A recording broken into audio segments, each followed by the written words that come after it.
It is 2026. Missiles are falling on Tehran. The supreme leader is dead. Nuclear facilities are destroyed.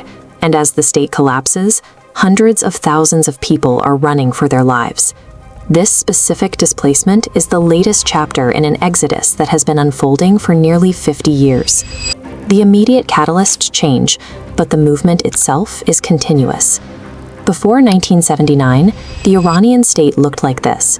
The Shah presented the country as a modernizing regional power, one that maintained open diplomatic relations across the Middle East, including with Israel.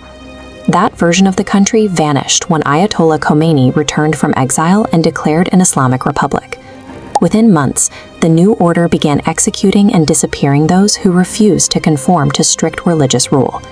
This unrest triggered the first massive wave of departures. Doctors, engineers, and artists, the educated elite, fled in tens of thousands to avoid state persecution. The 1979 revolution replaced a monarchy with a theocracy, and by doing so, it established a permanent condition of flight for anyone outside the regime's narrow ideological vision. Living inside a city like Tehran means navigating a set of rules that exist independently of international wars or high-level geopolitics. These patrols are the Gasht-e-Irshad, the morality police. Since 1981, they have patrolled public spaces to enforce the mandatory hijab law, subjecting women to arrest and detention for hair that shows or makeup that is too visible.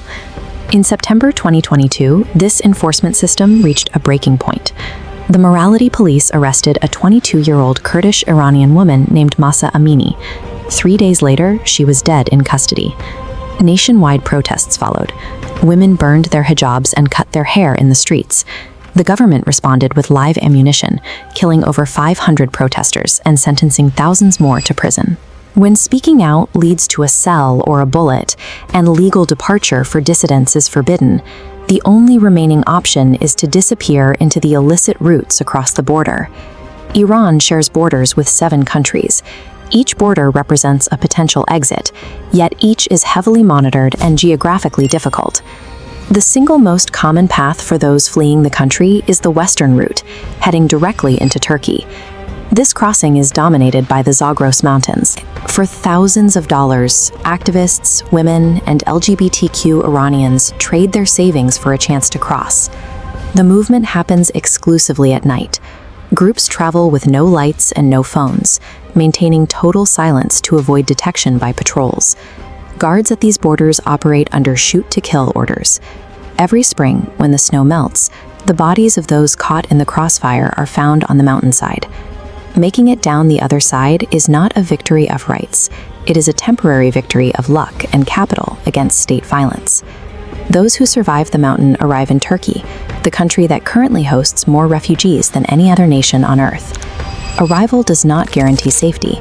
Turkey and Iran maintain political agreements that allow for the deportation of activists and dissidents accused of crimes by the Iranian state. These banners represent the UNHCR, the United Nations Refugee Agency. Iranians must register here and wait for years, living in constant fear that their paperwork will be rejected. Crossing the border exchanges the immediate threat of a border guard's fire for the chronic, paralyzing anxiety of legal purgatory. In Istanbul, entire neighborhoods are now filled with Iranian exiles. They are lawyers who defended protesters and women who removed their hijabs on camera, people whose faces are known to the authorities they fled.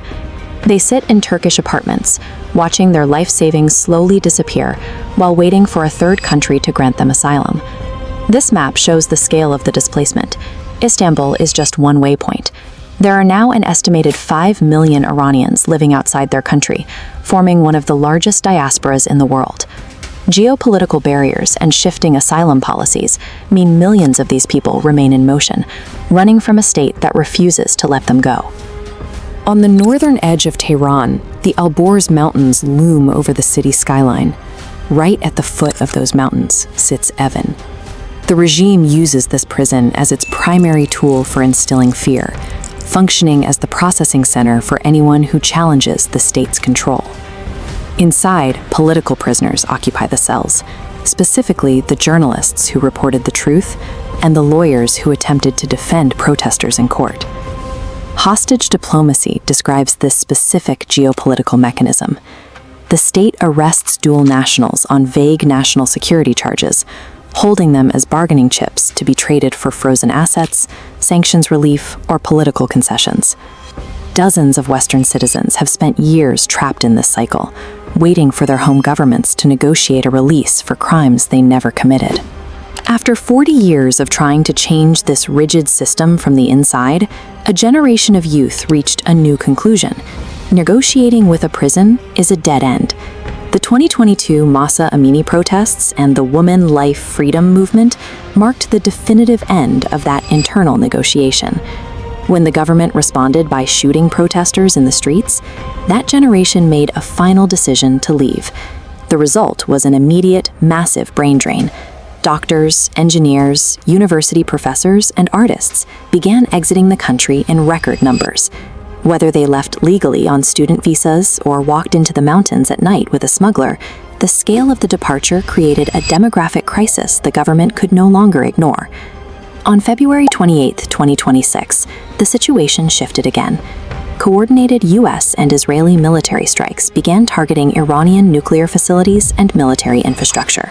The attacks killed a reported 1,000 people, including the supreme leader, sparking a wider conflict that destabilized the entire region.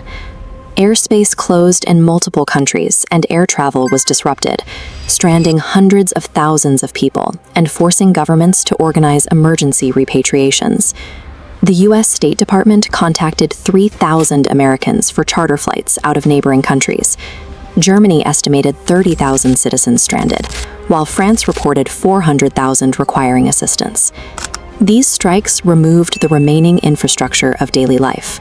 With the government weakened and the military command destroyed, the slow 47-year exodus became an uncontainable flood.